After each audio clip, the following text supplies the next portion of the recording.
예수께서 또 말씀하여 이르시되 나는 세상의 빛이니 나를 따르는 자는 어둠에 다니지 아니하고 영생의 빛을 얻으리라. 바리새인들이 이르되 내가 너를 위하여 증언하니 내 증언은 참되지 아니하도다. 예수께서 대답하여 이르시되 내가 나를 위하여 증언하여도 내 증언이 참되니 나는 내가 어리석으며 어디로 가는 것을 알거니와 너희는 내가 어리석으며 어디로 가는 것을 알지 못하느니라. 너희는 육체를 따라 판단하나 나는 아무도 판단하지 아니하노라. 만일 내가 판단하여도 내 판단이 참되니 이는 내가 혼자 있는 것이 아니요 나를 보내신 이가 나와 함께 계심이라. 너희 율법에도 두 사람의 증언이 참되다 기록되었으니 내가 나를 위하여 증언하는 자가 되고 나를 보내신 아버지도 나를 위하여 증언하시느니라. 이에 그들이 묻되 내 아버지가 어디 있느냐? 예수께서 대답하시되 너희는 나를 알지 못하고 내 아버지도 알지 못하는도다. 나를 알았더라면 내 아버지도 알았으리라. 이 말씀은 성전에서 가르치실 때에 헌금함 앞에서 하셨으나 잡는 사람이 없으니 이는 그의 때가 아직 이르지 아니하였음이로라. 아멘. 자리에 앉아주시기 바랍니다. 오늘 말씀을 위해서 함께 기도하겠습니다. 하나님 감사합니다. 우리에게 말씀을 주셔서 하나님을 알려주시고 계시하여 주시고 저희가 이 말씀을 통해서 예수 그리스도께서 우리의 빛이 되심을, 하나님 아버지께서 우리의 창조자 되심을 알게 하시니 감사합니다. 저희들의 눈이 어두워서 이 말씀을 올바로 보지 못합니다. 성령 하나님께서 빛을 비추어 주셔서 우리의 마음을 밝게 비춰주시고 저의 눈을 열어주셔서 이 말씀을 온전히 깨닫고 우리의 삶 가운데 적용하고 또 실천하며 나아갈 수 있도록 도와주시옵소서. 예수 그리스도 이름으로 기도드립니다. 아멘.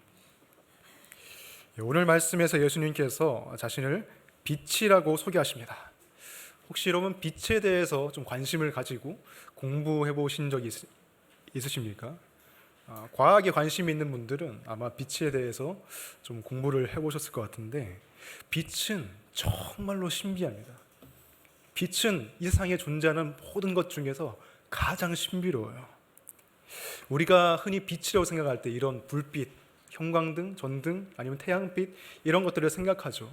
우리가 눈에 볼 수 있는 빛입니다. 그런데 우리가 눈으로 볼 수 있는 빛은 사실 굉장히 극히 일부분이에요.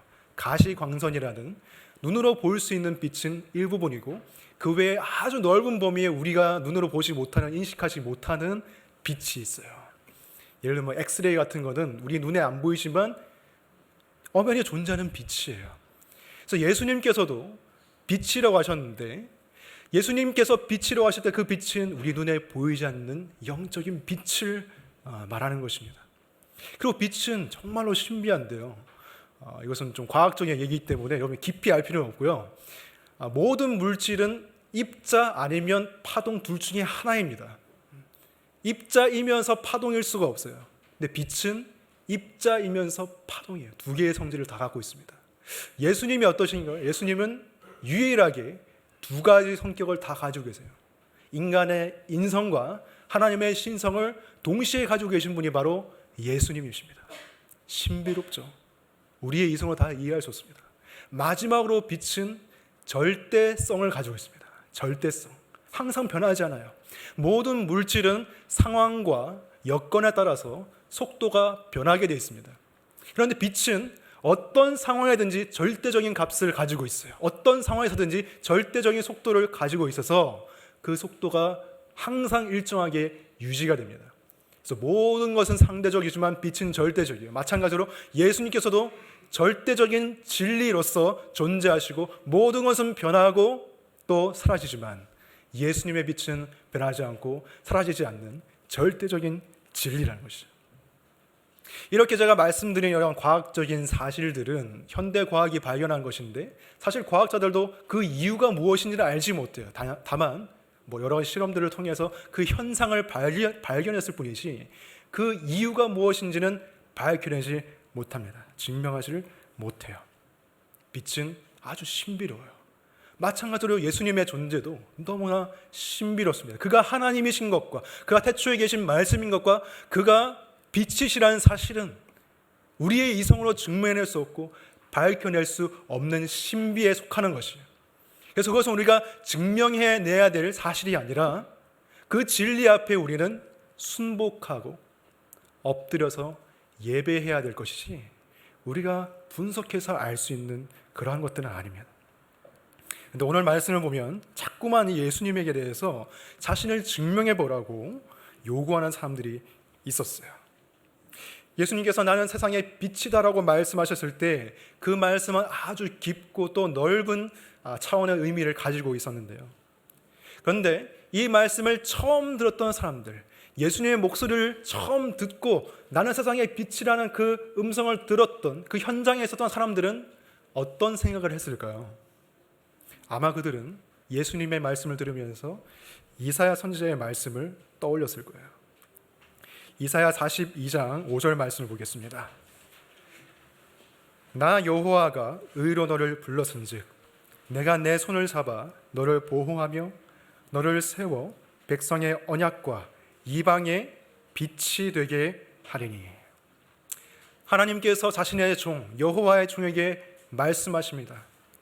내가 너를 이방의 빛으로 세우겠다.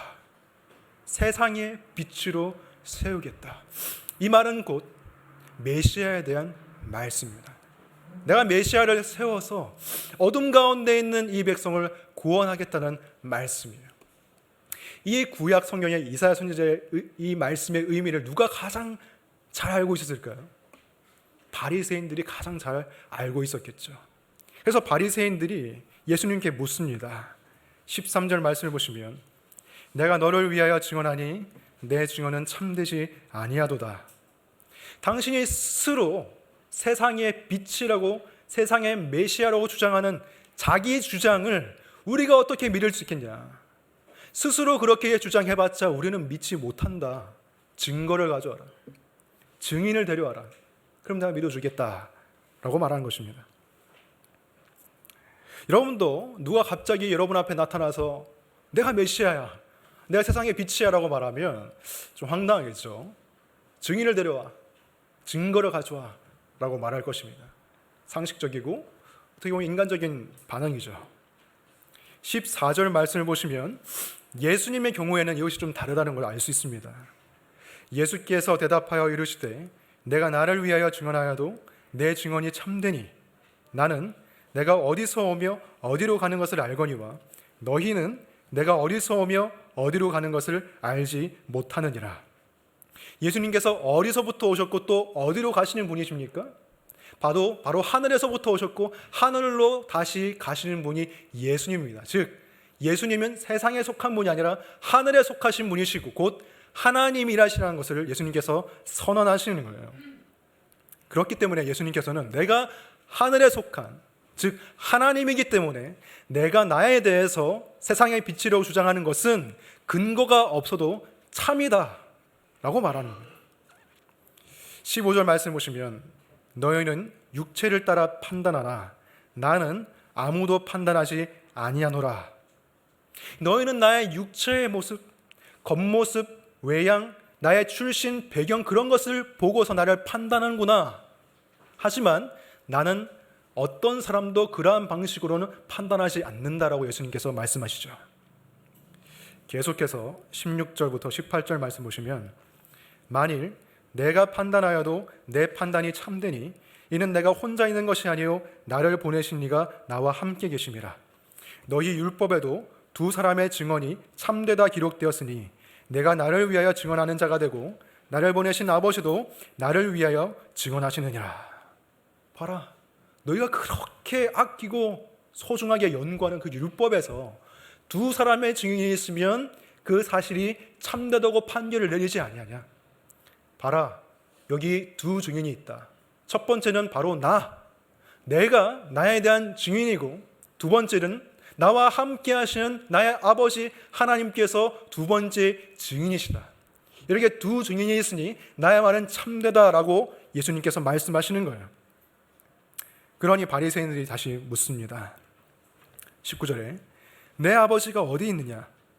예수께서 말씀하시되 너희는 나를 알지 못하고 내 아버지도 알지 못하는도다. 나를 알았더라면 내 아버지도 알았으리라. 너희는 나에 대해서 알지 못하기 때문에, 나를 알지 못하기 때문에 내 아버지도 모르는구나. 무슨 말입니까? 나를 안다면 아버지를 알 것이다. 나와 아버지는 하나이다. 나와 아버지는 하나이기 때문에 나는 하나님이다 라는 사실을 예수님께서 말씀하십니다. 여기까지 예수님의 말씀을 이렇게 요약할 수 있습니다. 나는 세상의 빛이다. 왜? 내가 곧 하나님이기 때문에, 내가 곧 하나님이기 때문에 나는 스스로 그렇게 주장할 수 있다라고 예수님께서 말씀하시는 것입니다. 바리새인들의 입장에서는 이게 당황스러운 말일 수도 있어요. 이게 무슨 억지 주장인가 생각할 수 있지만 예수님의 입장에서는 어떻습니까? 내가 세상의 빛이라는 것은, 그 신비는 어떤 것으로도 증명할 수 없다. 어떤 근거도 거기에 댈 수가 없다. 내가 최종적인 권위이기 때문에 다른 권위를 빌려서 나를 설명할 수가 없다라고 말씀하시는 것입니다. 여러분께 한 가지 질문을 드릴게요. 1 더하기 1은 무엇입니까? 2죠? 근데 왜 1 더하기 1이 2입니까? 한번 증명해 보시겠어요? 증명할 수 있는 사람 거의 없을 거예요. 물론 1 더하기 1을 증명하는 수식이 있긴 합니다. 1은 어떻게 해서 자연수가 되고 이렇게 해서 막 밝히는 수식이 있어요. 근데 그걸 일반 사람들이 보면 더 헷갈릴 거예요, 아마. 근데 예수님이 비침을 증명하는 것은, 거기에 대한 근거를 대라고 하는 것은 1 더하기 1은 2라는 너무나 당연한 사실에 대한 증명하는 수식, 그 수식을 다시 증명하는 것보다 더 무리한 요구예요. 너무나 당연한 사실을 묻는 것이기 때문에. 여러분, 수학이라는 것도 사실 다 전제를 깔고 하는 거예요. 이렇게 생긴 것은 더하기다, 이렇게 생긴 것은 빼기다, 짝대기가 2개 있는 건 등호다, 1, 2, 3, 4 이런 건 자연수다, 이런 걸 전제로 깔고 가는 것이지 그 전제 자체를 증명하러 가면 증명을 못합니다. 마찬가지예요. 예수님이 빛이시고 예수님이 하나님이라는 사실은 1 더하기 1은 2라는 그것을 증명하는 수식을 또 증명하는 것보다 더 어렵습니다. 예수님이 바로 만물의 근원이시고 원천이시기 때문이에요. 8장 25절 말씀 보시면 바리새인들이 예수님께 묻습니다. 내가 누구냐? 예수께서 이러시되 나는 처음부터 너희에게 말하여 온 자니라. 나는 처음부터 너희에게 말하여 온 자니라. 여기서 처음부터, 영어로는 in the beginning, 태초부터 너희에게 말하여 왔다. 여러분, 어떤 말씀이 생각나십니까? 요한복음 1장 1절, 태초에 말씀이 계시니라. 이 말씀이 하나님과 함께 계셨으니 이 말씀은 곧 하나님이시니라. 여기서 말씀이라고 번역된 단어는 헬라어로는 로고스, 그리스어로는 로고스이고, 당시 그리스 사람들은 다 이 로고스가 만물의 근원, 만물의 원리라고 생각했습니다. 근데 요한은 바로 그 만물의 근거, 만물의 원리가 예수 그리스도라고 소개하고 있죠. 요한복음 1장 2, 3절을 여기서 보시면 그가 태초에 하나님과 함께 계셨고 만물이 그로 말미암아 지은 바 되었으니 지은 것이 하나도 그가 없이는 된 것이 없느니라. 태초에 계신 말씀이 만물을 지으셨고 그로 말미암지 않고 지어진 것은 아무것도 없다고 했어요. 그것은 곧 말씀이신 예수 그리스도께서 모든 것의 원천이시고 근거이시고 창조자이라는 것입니다. 근데 어떻게 만물의 근거에 대한 근거를 또 댈 수가 있겠어요? 모든 것의 근거이신 예수님에 대한 근거를 어떻게 또 되겠습니까?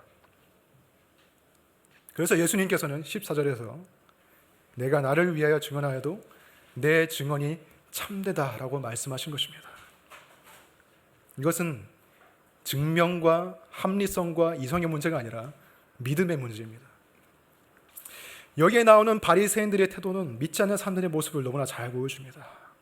우리는 하나님께서 이 모든 만물을 창조하셨다는 것을 알고 있죠. 믿고 있죠. 하지만 믿지 않는 사람들은 묻습니다. 하나님이 이 세상을 창조했다면 이 세상을 창조한 하나님은 누가 창조했느냐? 거기에 뭐라고 답할 수 있을까요? 우리는 단지 하나님이 계시해 주신 사실을 믿을 뿐이라고 말할 겁니다. 그럼 다시 질문할 겁니다. 하나님이 자신이 창조하고 자신이 계시한 사실을 어떻게 믿을 수 있냐? 그러나 그것은 증명될 사실이 아니에요. 믿을 수밖에 없는 것이지. 하나님이 모든 것의 근원이시기 때문에. 출애굽기 3장 13절에서 모세는 하나님의 이름을 묻습니다. 내가 내 동족 이스라엘에게 가서 어떤 신이 나를 보내는지를 말해야 되는데 하나님, 당신의 이름을 알려주세요. 그때 하나님께서 말씀하시죠. 나는 스스로 있는 자이니라. 영어로는 I am who I am. 나는 나다. 나는 나이지 어떤 것으로도 설명될 수가 없다. 나에게는 어떤 이름도 붙일 수 없고 나에게는 어떤 범주로도 나를 가둘 수 없다라고 말해요. 왜? 나에게 이름을 붙이는 그 순간 사람들은 그 이름 안에 나를 가둬둘 것이고 자신의 유한한 그 머리로 나를 이해하려고 들 것이다. 이렇게 말씀하시는 거예요. 놀랍지 않습니까? 수천 년 전에 쓰여진 말씀이에요. 인간이 스스로 이러한 개념을 해낼 수가 있겠습니까? 하나님의 이름은 없어. 왜? 이름이 생기는 순간 하나님은 제한되니까. 하나님은 무한하신 분이야. 만물의 근원이시야. 스스로 계신 분이야. 이걸 인간이 스스로 생각했어요. 하나님이 계시해 준 것입니다. 하나님이 알려주신 거예요. 1961년에 소련에서 유리 가가린이라는 우주인을 최초로 우주에 보냈습니다. 당시에 소련의 지도자가 이렇게 말했어요. 우리가 우주 비행사를 우주에 보내보니까 신이 없더라. 우주를 보니까 신의 흔적은 없어. 신을 찾을 수가 없어. 이 말을 듣고 최고의 기독교 wen증가인 C.S. 루이스가 반박하는 글을 썼어요. 보는 눈이라는 기사를 썼습니다. 그 기사는 이렇게 설명하고 있어요. 인간과 하나님과의 관계는 1층 사람과 2층 사람과의 관계로는 설명할 수 없다. 1층 사람이 2층 사람이 있는지 없는지 발견하려고 2층으로 올라가 봤자 하나님은 그렇게 발견될 수 있는 분이 아니야. 2층이 아니라 3층, 4층, 100층까지 가도 하나님은 그런 식으로 발견될 수 있는 분이 아니야. 하나님과 인간과의 관계는 그런 식이 아니라 소설가 셰익스피어가 자신의 소설의 주인공 햄릿과 맺는 관계와 같다, 비슷하다 이렇게 말했습니다. 소설가 셰익스피어는 햄릿이 살고 있는 모든 세상을 창조했습니다. 그런데 햄릿이 셰익스피어를 알 수 있을까요? 자신이 속한 그 소설의 세계를 아무리 돌아다녀도 셰익스피어를 알 수 있을까요? 햄릿이 셰익스피어를 알 수 있는 방법은 셰익스피어가 자신에 대해서 소설에 적어 놓는 방법밖에 없습니다. 셰익스피어가 소설 안에 자기 자신을 드러내지 않으면 햄릿은 아무리 돌아다녀도 셰익스피어를 찾을 수가 없어요. 인간과 하나님과의 관계가 마찬가지입니다. 하나님이 우리에게 자신을 알려주시지 않으면, 즉 계시하지 않으시면 우리는 이 세상을 아무리 샅샅이 뒤져도 하나님을 알 수가 없어요. 추상적으로는 생각할 수 있습니다. 이 만물을 보니까 누가 아니면 어떤 원리가 어떤 힘이 이 세상을 만들지 않았을까, 이 정도는 생각할 수 있지만 그분이 누구시며 어떤 성품을 가지고 계시며 어떤 일을 행하셨으며 어떻게 우리를 구원하시며 그런 것은 알 수가 없다는 거예요. 오직 하나님이 친히 자신을 우리에게 알려주셔야만이, 겸손하게 낮아지셔서 이 땅 가운데 들어오셔야만이 우리는 하나님을 알 수가 있는 것입니다. 우리의 이성으로 스스로 알 수 있는 게 아니라 계시되어져야만이 알 수가 있는 거예요. 하나님의 신비는 우리가 이해해야 될 세상이 아니라 그 앞에 엎드려 예배하고 믿고 순종하고 따라야 될 대상입니다. 오늘 이 말씀을 듣는 가운데 아직 이 믿음을 가지지 못한 분들이 있다면 성령 하나님께서 그 마음을 열어주셔서 그 믿음을 주시기를 원합니다. 시편 130편 말씀을 보시면 주의 말씀을 열면 빛이 비치어 우둔한 사람들을 깨닫게 하나이다. 주의 말씀을 열면 빛이 비쳐서 우둔한 사람을 깨닫게 하나이다. 여기서 우둔하다는 것은 IQ가 낮다는 게 아니에요. 여기서 우둔하다는 것은 영적인 어둠과 영적인 무지 가운데 있는 것을 말하는 것입니다. 불신앙 가운데 있다는 것을 말하는 것입니다. 주의 말씀을 열면, 하나님의 계시한 그 말씀을 읽으면 빛이 내 마음에 비추어서, 우리의 영혼에 비추어서 우리가 깨닫게 된다는 것입니다. 하나님이 창조자이시구나. 그가 보내신 자 예수 그리스도는 세상의 빛이구나. 이 말씀이 믿어지고 깨달아지고 이 말씀을 통해 하나님을 만나게 되는 은혜가 우리 모두에게 있기를 바랍니다. 예수님께서 나는 세상의 빛이니라고 말씀하신 더 깊은 의미를 알기 위해서는 예수님께서 언제 이 말씀을 하셨는지 우리가 알아야 돼요. 어떤 배경 속에서, 어떤 상황 속에서 말씀하셨는지 알아야 됩니다. 예수님께서 언제 이 말씀을 하셨을까요? 지난주 말씀에서 예수님께서는 나를 믿는 자는 성경에 이른 것 같이 그 배에서 생수의 강이 흘러나오리라고 말씀하셨는데 그 배경은 초막절 끝날이었습니다. 명절 끝날. 예수님께서 나는 세상의 빛이니라고 말씀하신 이때도 동일하게 초막절이 끝나는 때였습니다.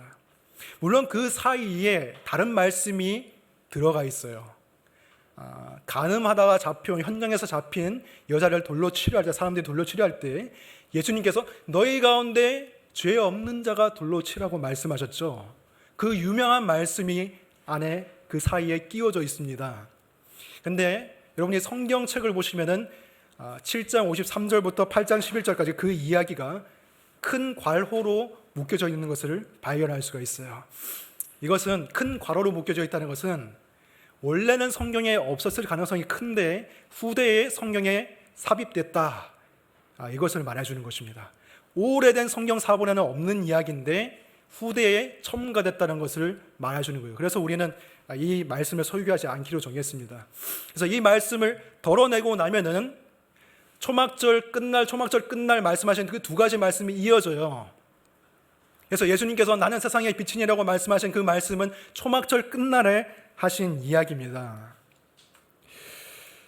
예수님께서 초막절 가운데 말씀하신 것, 나를 믿는 자는 성경에 이른 것 같이 그 배에서 생수의 강이 흘러오리라 라고 말씀하셨는데 이 말씀은 그 의미가 무엇이라고 했습니까? 왜 생수를 말씀하셨다고 했습니까? 이스라엘 백성이 광야 생활 가운데 떠돌아다니면서 목말라서 하나님께 물을 구했을 때 하나님께서 그들에게 반석을 치셔서 생수가 터져 나오게 하셨죠. 그것을 기념하기 위해서 사람들은 실로와 연못에서 물을 떠가지고 성전 제단에 쏟아붓는 그 의식을 행하셨습니다. 그때 예수님께서는 나를 믿는 자는 생수의 강이 흘러나올 것이라고 말씀하신 것이죠. 오늘 예수님께서 이 말씀을 하실 때 나는 세상의 빛이니라고 말씀하실 때 이것은 또 다른 초막절의 의식을 염두에 두고 하신 것입니다. 20절을 보시면은 이 말씀은 성전에서 가르치실 때에 헌금함 앞에서 하셨으나 라고 했습니다. 헌금함 앞에서 하셨다. 예수님께서 헌금을 강조하기 위해서 이렇게 하신 게 아니라 헌금함이 있었던 위치가 중요한 거예요. 헌금함은 성전에서 여인의 뜰이라는 구역 가운데 있었습니다. 성전은 총 4개의 구역으로 나눠져요. 가장 바깥 구역은 이방인의 구역, 이방인의 뜰입니다. 그래서 이방인들을 포함한 모든 사람들이 왕래할 수 있는 곳이 이방인의 뜰이고 담을 넘어가면 그 안쪽에는 여인의 뜰이 있어요. 유대인 여자들까지만 들어올 수 있어요. 남자들을 포함해서.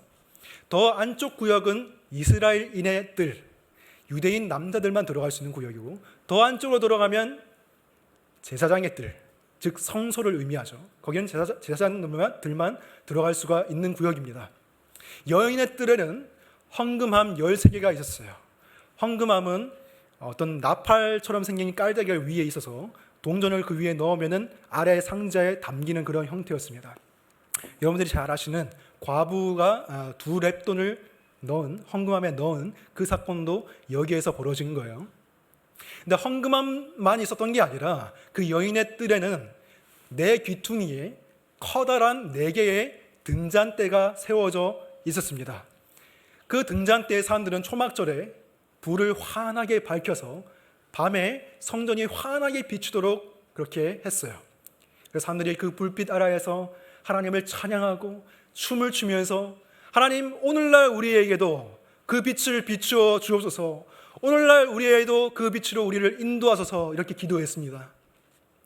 이것은 이스라엘 사람들이 광야 생활 가운데 겪었던 어떤 경험을 말하는 것인데 무엇을 뜻할까요? 이스라엘 사람들이 광야 가운데서 낮에는 구름 기둥으로 밤에는 불 기둥으로 하나님께서 그들을 인도하셨습니다.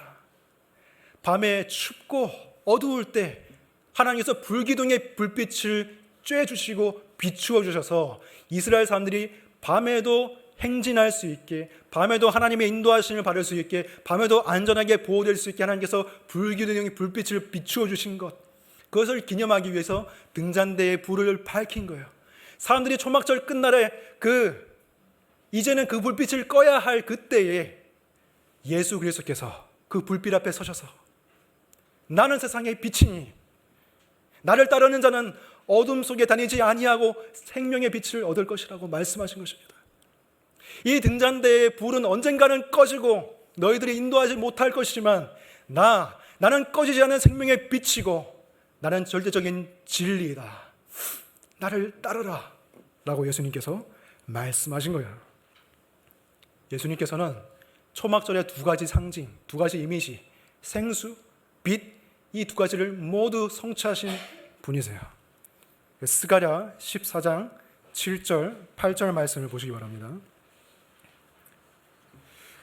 여호와께서 하시는 한 날이 있으리니 낮도 아니요 밤도 아니라 어두워갈 때에 빛이 있으리로다.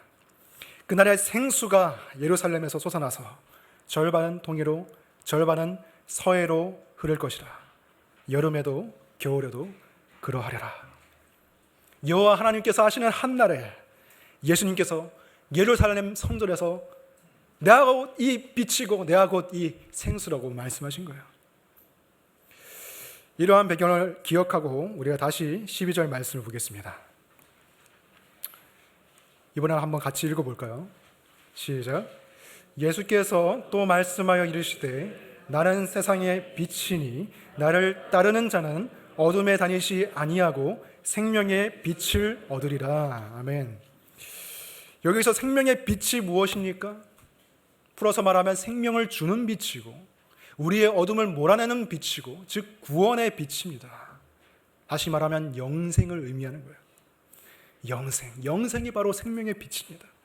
영생은 단지 우리가 죽은 후에 천국에 가는 것만을 말하지 않죠. 그것을 포함하는 것이고 우리가 이 세상에서도 하나님의 빛을 누리며 사는 것, 그것이 영생입니다.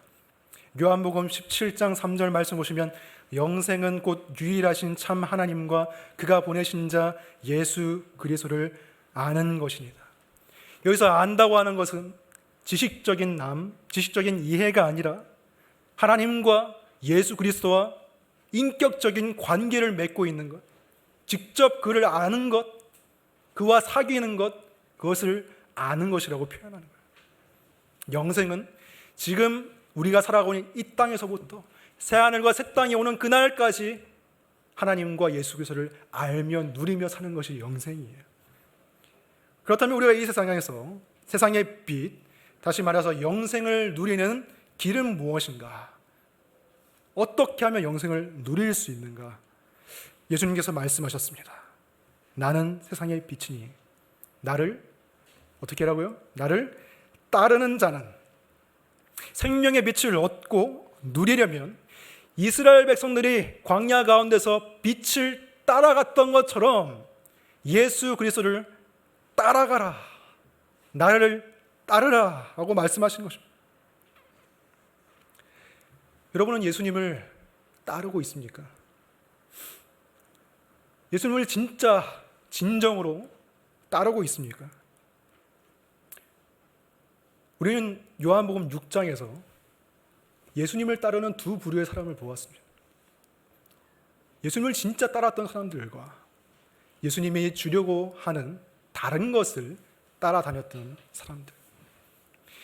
예수님께서 떡과 생선으로 무료 급식을 풍성하게 나누어 줄 때는 사람들이 구름대같이 예수님을 따랐지만 생명의 떡을 주시고자 했을 때는 사람들이 떠나갔어요.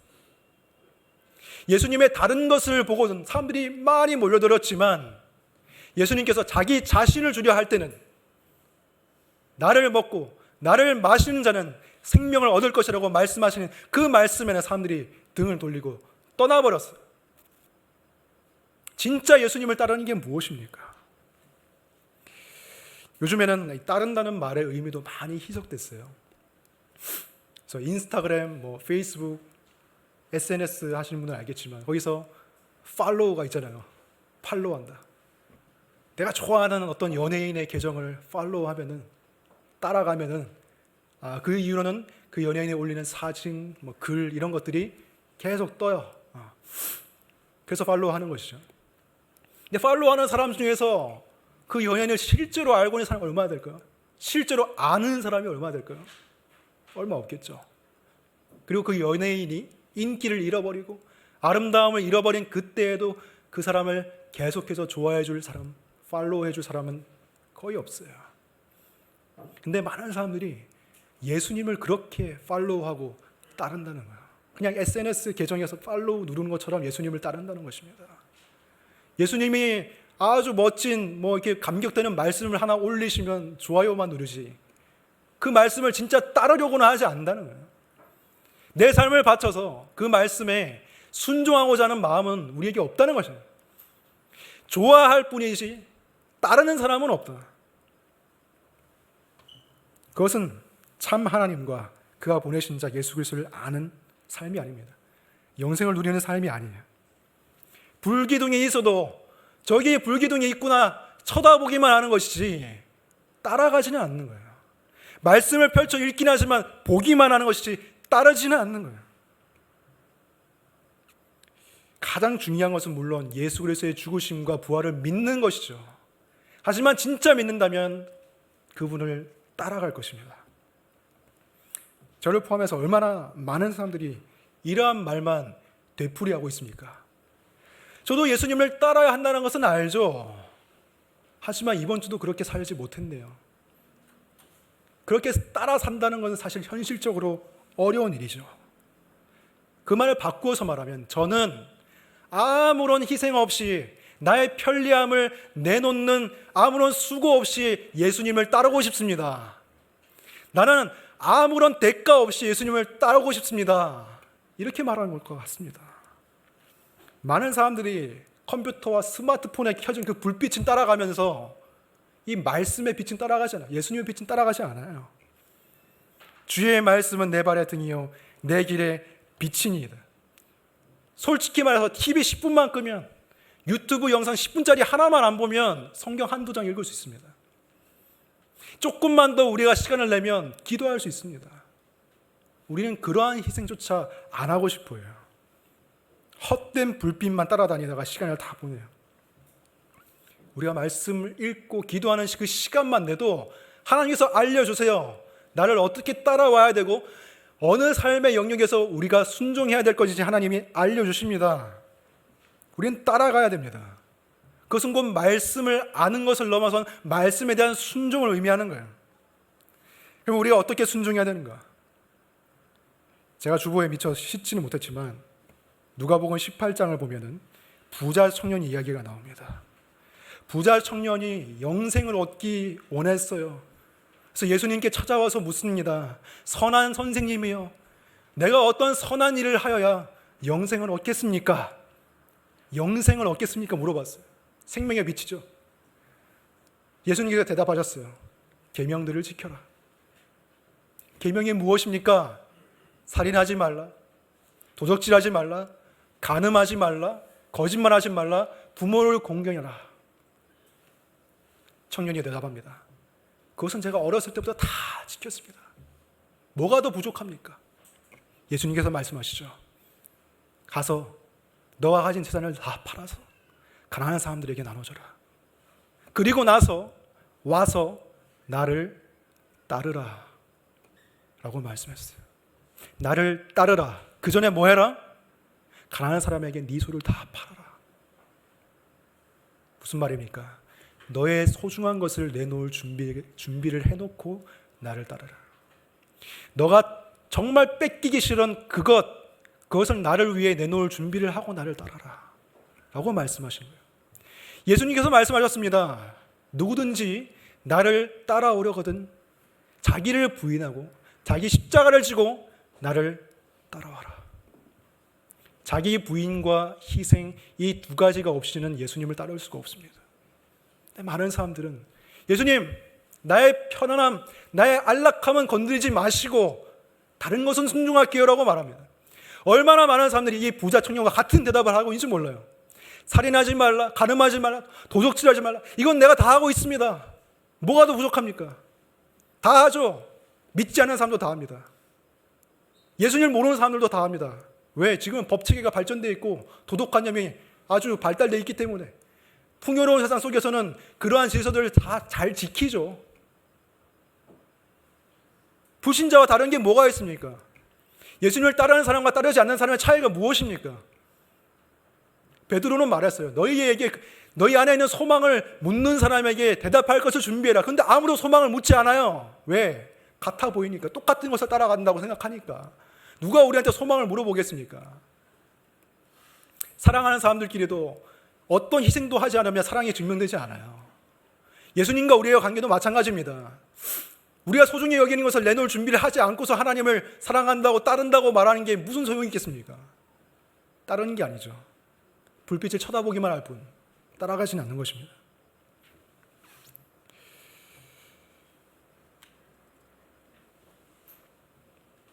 예수님께서는 먼저 그 나라와 그의 의를 구하라고 하셨어요. 이것이 누군가에게는 관계의 틀어짐을 무릅쓰고 복음을 전하는 일이 될 수가 있고, 누군가에게는 이 부자 청년에게 예수님께서 말씀하셨던 것처럼 자신의 재물을 흘려보내는 것이 될 수도 있고, 누군가에게는 자신의 시간을 쪼개어서 교회에 필요한 곳에 자신의 시간과 재능을 바치는 것이 될 수가 있고, 누군가에게는 부당한 이익을 거부하고 정직함을 지키는 것이 될 수가 있습니다. 누군가에게는 잠을 줄여서라도 하나님의 말씀 앞에 서고 하나님 앞에 무릎 꿇는 그것이 나름대로의 희생이 될 수 있을 것입니다. 어떤 모습이 되었던 간에 자기 부인과 희생이 없는 삶은 예수님을 따르는 삶이 아니에요. C.T. 스터드라는 유명한 선교사님이 있습니다. 케임브리지에서 전도 유망한 크리켓 선수가 되어서 부와 명예를 거머쥘 수 있었지만 다 포기하고 중국, 인도, 아프리카 선교사로 떠난 분이에요. 그분이 이렇게 말했습니다.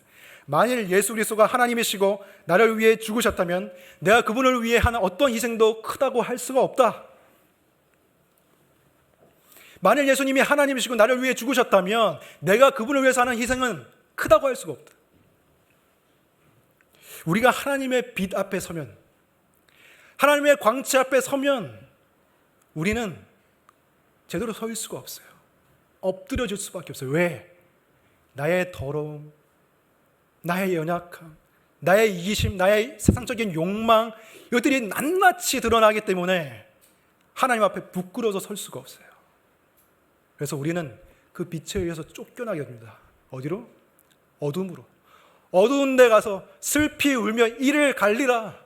이것이 우리가 받아야 될 마땅한 대접인데, 예수님께서는 그러한 우리를 어둠에서 건지시기 위해서 세상에 빛이신 예수께서 십자가에 달리셨을 때 어둠이 하늘을 짙게 가리우고 예수 그리스도를 어둠이 삼키는 듯이 잡아먹었습니다. 그때 예수님께서 어떻게 말씀하셨습니까? 나의 하나님, 나의 하나님, 어찌하여 나를 버리셨나이까?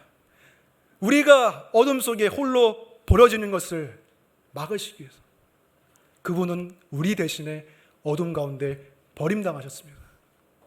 우리가 그 희생을 볼 때 우리가 이 작게 조그만하게 자잘한 이 희생들, 그런 자기 부인들, 그것이 어떻게 희생이 될 수 있을까요? 우리가 그 작은 희생을 통해서 생명의 빛을 얻을 수만 있다면, 영생을 누릴 수만 있다면 그게 희생이겠습니까? 불공평한 교환이죠. 오히려 하나님이 너무 좋은 것을 주시고 우리는 불완전한 순종을 드리는 것이니까. 그럼에도 불구하고 하나님께서는 그 빛을 따르려는 우리의 그 초라한 자기 부인과 희생을 받아주십니다.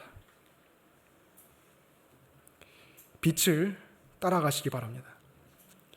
빛을 따라가고 가까이 갈수록 우리는 어둠에 다니지 아니하게 될 것이고, 더 가까이 나아가면 그 빛의 강렬한 열기 때문에 우리의 죄악이 태워질 거예요. 그것은 우리의 희생과 자기 부인으로 나타날 겁니다. 하지만 그것이 바로 어둠에 다니지 않고 생명의 빛을 얻는 길입니다. 그리고 그 생명의 빛에 비하면 우리의 희생은 아무것도 아닐 것입니다. 기도하겠습니다.